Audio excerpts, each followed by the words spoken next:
বিহিমা কিতাবাল্লাহি ওয়া সুন্নাত রাসূলি। এজন্য আল্লাহর নবী হাদিসের মধ্যে বলেন, বান্দা আমি দুনিয়াতে তোমাদের মাঝে দুইটা জিনিস রেখে যাইতেছি, বান্দা তোমরা যদি দুইটা জিনিসকে আঁকড়ে ধরতে পারো তাহলে দুনিয়াতে তোমরা কোনো সময় পথভ্রষ্ট হবে না। এক নাম্বার হলো কিতাব আল্লাহ, আল্লাহ তাআলার কুরআনুল কারীম। দুই নাম্বার হলো সুন্নাত রাসূলি, এবং আল্লাহর নবীর সুন্নাত। দুইটা জিনিস যদি কোনো বান্দা ধরতে পারে, 100 করে আমল করতে পারে, তাহলে বান্দা দুনিয়াতে কোনো সময় পথভ্রষ্ট হবে না। এই জন্য বান্দা দুনিয়াতে কোরআন এবং সুন্নাত দুটাকে আমল করতে হবে। এখন আমাদের দেশের মধ্যে কিছু মানুষ আছে বলে আমরা কোরআন মানি, হাদিস মানি না। আমরা কোরআন মানি, নবীর সুন্নাতকে মানি না, নবীর হাদিসকে মানি না। বলে কিছু আছে আহলে হাদিস, আবার এখন কিছু বাহির হয়েছে বলে আহলে কোরআন। বলে আহলে কোরআন কি? বলে আমরা নবীর হাদিস মানি না, শুধু কোরআন মানি, নবীর হাদিস মানি না, নবীর সুন্নাত মানি না। ও বান্দা, তুমি আমাকে জবাব দাও। আল্লাহ তাআলা যেখানে পবিত্র কোরআন কারীমের মধ্যে ইরশাদ করে দিলেন, কুল নবী বলে দেন, ইন কুনতুম তুহিব্বুনাল্লাহ, কুল ইন কুনতুম তুহিব্বুনাল্লাহ ফাত্তাবিউনি ইউহিব্বুকুমুল্লাহ ওয়া ইয়াগফির লাকুম যুনুবাকুম আল্লাহু গফুরুর রহিম।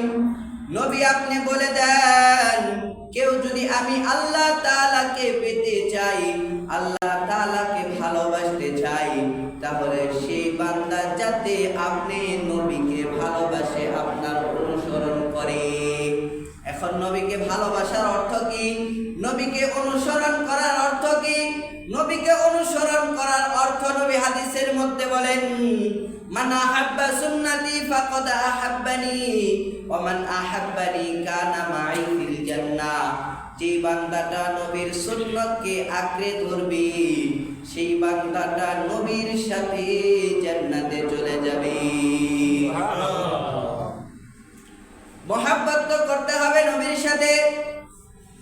হ্যাঁ, দুনিয়াতে কোরআন মানেন, কোরআনও মানতে হবে, হাদিসও মানতে হবে।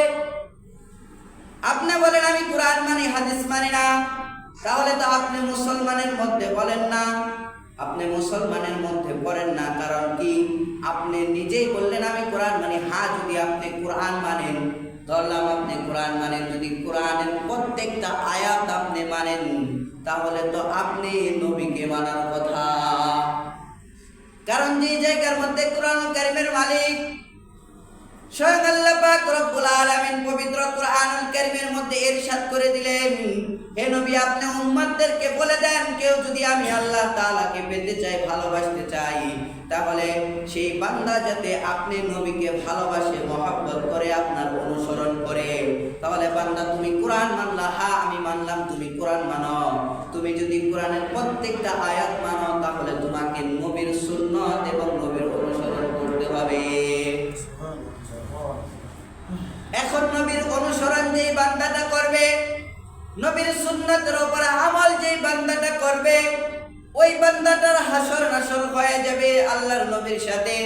কারণ আল্লাহর নবী আরেক হাদিসের মধ্যে বলেন, আলমারউ মা আমান আহাব্বা, দুনিয়ার মধ্যে যার সাথে যার মহব্বত হবে, কাল কিয়ামতের দিন ওই বান্দার সাথে হাসর নাসর হবে। এই জন্য দুনিয়ার মধ্যে যদি কোনো ভালো মানুষের সাথে আমার আপনার মহব্বত হয়, কাল কিয়ামতের দিনও ভালো মানুষের সঙ্গে আমার আপনার হাসর নাসর হয়ে যাবে। এই জন্য মুহতারাম হাজিরিন, আল্লাহ তাআলা পবিত্র কোরআনুল কারীমকে ঔষধ করে শিফা বানিয়ে রহমাতুল লিল আলামিনের উপরে নাযিল করলেন দুনিয়ার মধ্যে। বলে কেমন ঔষধ আল্লাহ তাআলা বানাইছেন, কেমন ঔষধ করে শিফা দিয়ে আল্লাহ তাআলা পবিত্র কোরআনুল কারীমকে বানাইছেন। যারা কোরআনকে আঁকড়ে ধরছে, নবীর হাদিসকে দুনিয়ার মধ্যে আঁকড়ে ধরছে, নবীর সুন্নাতকে আঁকড়ে ধরছে, দুনিয়াতে সম্মানী হয়েছে, কালকে আমাদের দিন আল্লাহ তাআলা তাদেরকে সম্মানী বানায় দিবে। আল্লাহ নবীর একজন সাহাবী, আমরা সকলে ঘটনা জানি, সাহাবীর নাম হলো হযরত ওমর ফারুক রাদিয়াল্লাহু তাআলা আনহু।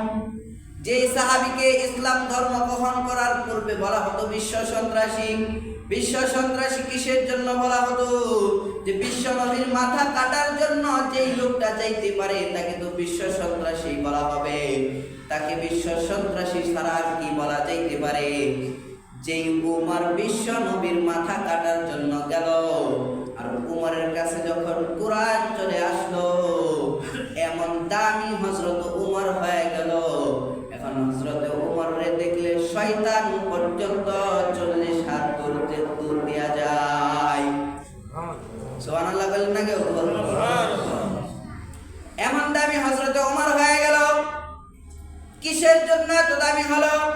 বলে আল্লাহর কোরআনকে আঁকড়ে ধরছে আর নবীর হাদিসকে আঁকড়ে ধরছে।